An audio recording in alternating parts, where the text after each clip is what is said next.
Le psaume numéro 15 est appelé le psaume des 11 qualités, puisque le roi David y énumère 11 qualités qui décrivent la personne juste, celui que l'on appelle le pieux.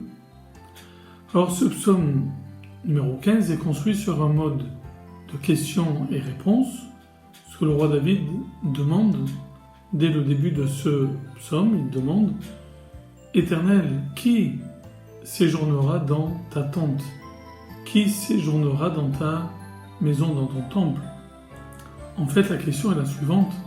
Quel est l'homme qui mérite d'entrer dans le palais royal? Quel serviteur est tellement proche du roi qu'il mérite d'aller et venir dans le palais royal? La réponse, elle tient en 11 points, 11 qualités que le roi David va énumérer. La première, c'est celui qui marche de manière naïve, innocente. Le service de Dieu, pour lui, est quelque chose de sincère. Deuxième qualité, il agit selon la justice, il est équitable.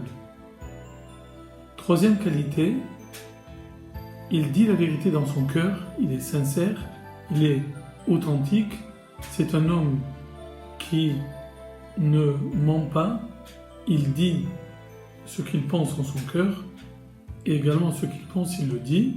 Quatrième qualité, il ne fait pas de colportage, il ne colporte pas le mal de l'un à l'autre.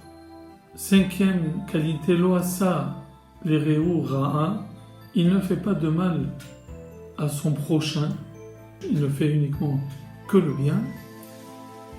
Il n'offense pas ses amis. Le juste tient pour méprisable tout ce qui est mal. Le juste honore ceux qui craignent Dieu. Neuvième qualité, même si le juste jure à son détriment, malgré tout, il ne revient pas sur la parole qu'il a donnée. Son argent, il ne le prête pas à intérêt, c'est-à-dire qu'il aide, il est prêt à aider le pauvre sans gagner d'argent en retour. L'argent ne l'intéresse pas. Il n'accepte pas non plus de présents corrupteurs aux dépens d'un innocent. Et enfin, le roi David conclut son psaume en disant que celui qui agit de la sorte, qui est donc un juste parfait, eh bien cet homme-là jamais ne chancellera, jamais ne trébuchera dans la faute, et toute sa vie sera une vie de réussite.